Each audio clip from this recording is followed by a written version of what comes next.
It's time to put up the lights and decorations, enjoy that Thanksgiving turkey, and get that Christmas shopping done. The holiday season and all the movies that come along with it are officially here. Hey everybody, I am Dragon Movie Guy. Let's take a look at what's coming to theaters this month. These are my top 10 November movies ranked by excitement. Hey everybody, Dragon Movie Guy here. Hard to believe there's only 2 months left in 2021 because we've still got a ton of great movies left to see. Early Oscar hopefuls, huge Marvel blockbusters, and even a feel-good sequel I've been waiting decades to see.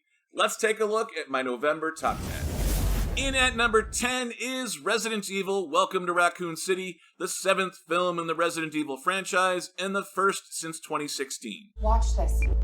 I'm afraid, Claire. I'm afraid of what they're gonna do to this town. I'm talking Chernobyl, if you know what I mean. Kaya Scodelario, Hannah John Kamen, Robbie Amell, and Neil McDonough star in this prequel set in 1998. Set before all of the original Mila Jovovich films, we see the beginnings of the zombie apocalypse and Umbrella's handling of the situation. What were Umbrella doing here? This is where they're experimenting on him. Based off the Resident Evil video games, I remember seeing the first 2 films in theaters, but none after that. I remember the first couple of films being fairly well made for feeling like really low-budget films. Raccoon City seems to continue that trend with a reported $40 million budget, which is only $7 or $8 million more than the original in 2002. We're gonna take Umbrella down.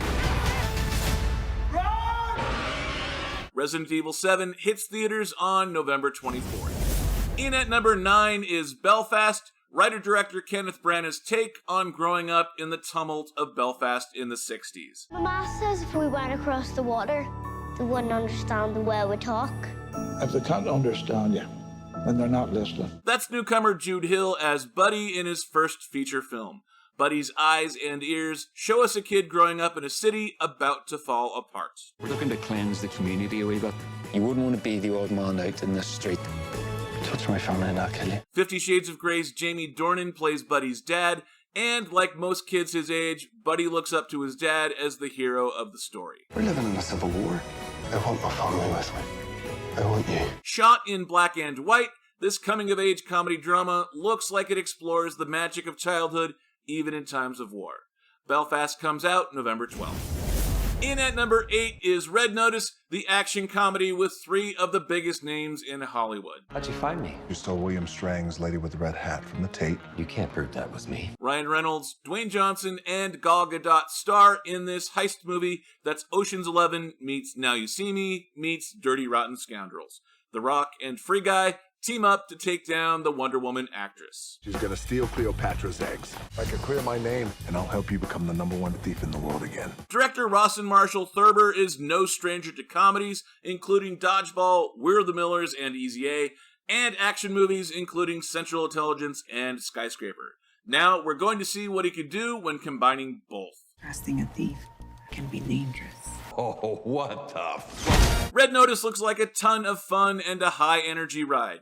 The kind of ride where no one quite knows who's going to betray whom first. Red Notice has a limited theatrical release on November 5th and hits Netflix on November 12th. If you're liking this video so far, please be sure to hit the like button until it turns black. That helps out with the algorithm. In at number 7 is director Paul Thomas Anderson's 9th feature film, Licorice Pizza. So how'd you become such a hotshot actor? I'm a showman. That's what I'm meant to do. A coming-of-age comedy drama about first love, Licorice Pizza is set in 1973 Los Angeles. The late Philip Seymour Hoffman's son, Cooper Hoffman, stars as Gary the film nerd, and Alana Haim stars as Alana Kane, Gary's love interest. I think it's weird to hang out with Gary and his friends all the time. Sean Penn, John C. Reilly, and Maya Rudolph all star in Pizza, but don't have character names listed on IMDb. Bradley Cooper also stars and is listed as playing John Peters' boyfriend to Barbra Streisand? Barbra Streisand. Sand. Yeah, like sands. Like the ocean, like beaches. Barbra Streisand. Paul Thomas Anderson also directed Boogie Nights, which was set in LA in the 70s, but the plot and subject matter of Licorice Pizza is much less adult. Licorice Pizza looks like a ton of fun and is beautifully shot. It's in limited release on November 26th and goes nationwide Christmas Day. In at number 6 is Disney's Encanto, about a large Colombian family that finds a magical candle that builds them a house. In time, every member of our family was given their own magical gift. That is all except Mirabel, voiced by Brooklyn Nine-Nine's Stephanie Beatriz.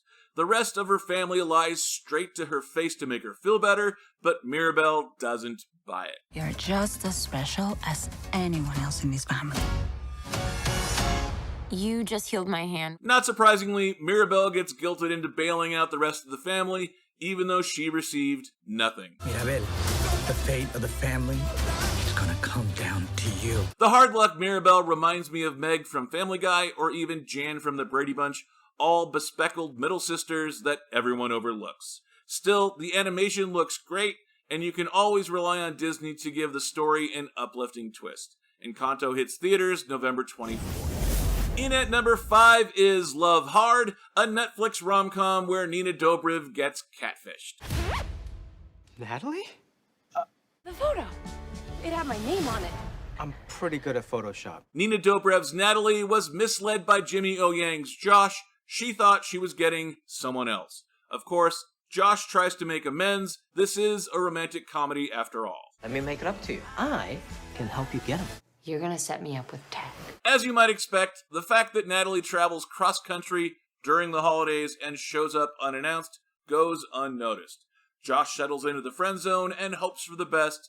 Think similar to, but the opposite of, Ryan Reynolds' movie, Just Friends. I was going for like a rugged look. You literally look like an axe murderer.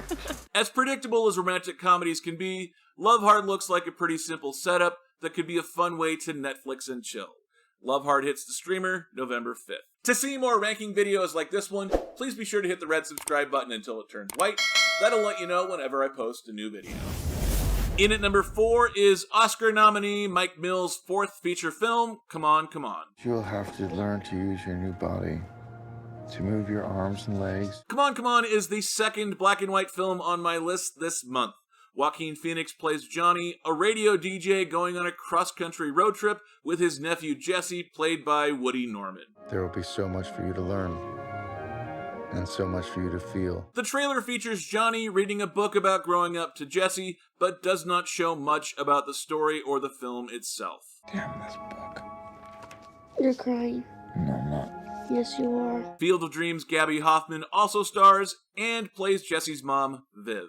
Mike Mills' films often take a soft and reflective look at families, and Come On, Come On looks no different. It hits theaters November 19th. In at number 3 is Tick, Tick, Boom, director Lin-Manuel Miranda's take on Rent creator Jonathan Larson's semi-autobiographical musical, Tick, Tick, Boom. Any day now. 8 years!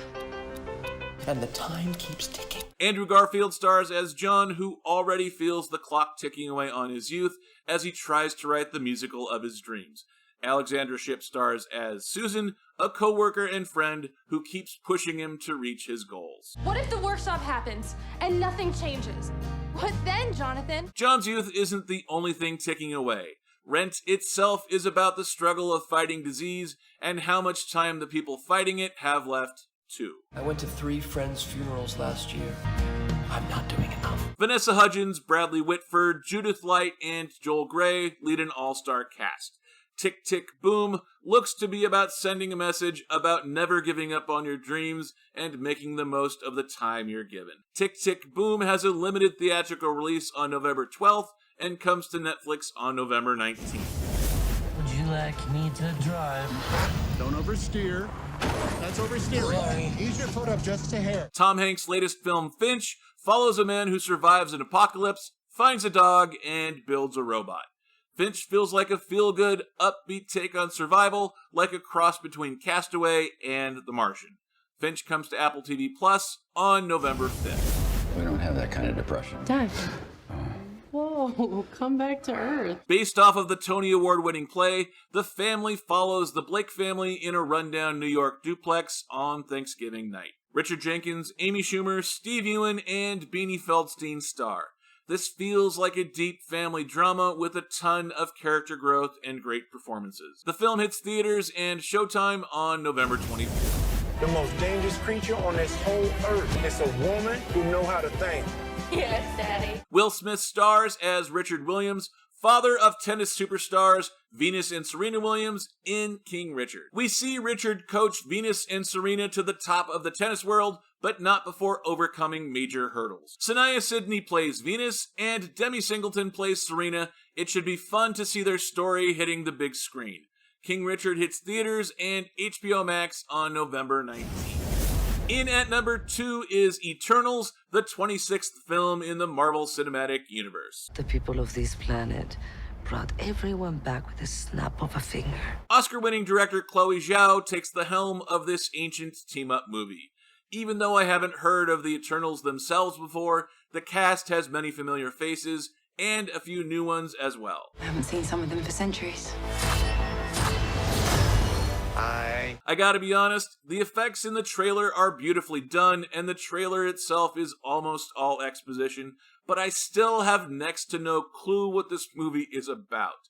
The unnamed force that sent them to Earth looks more like a transformer than something out of the Marvel Universe. When you love something, you protect it. But I love the epic scale of this story and the idea of 7,000-year-old beings witnessing almost all of recorded human history. Angelina Jolie, Salma Hayek, and the rest hit the big screen November 5th. And in at number 1 is the sequel almost 4 decades in the making, Ghostbusters Afterlife. Why'd you bring me up here? Entertainment value? Son of the late Ivan Reitman, director of the original film, Jason Reitman writes and directs Afterlife. The late Harold Ramis played Egon in the original film, so this film follows Egon's daughter and grandkids putting the pieces back together after his death. I found this in my living room. Whoa, killer replica. A replica of what? Paul Rudd also joins the cast as we see Egon's grandkids adjusting to life in a small town.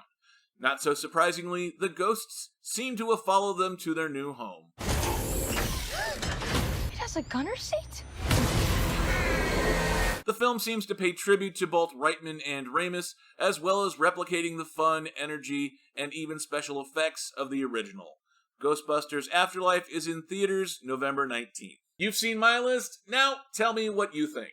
Let me know in the comments section down below. Which movies are you looking forward to watching the most? To see my top 10 movies for this fall, please be sure to click right over here. I've been Dragon Movie Guy. Thank you for watching, and I'll see you next time.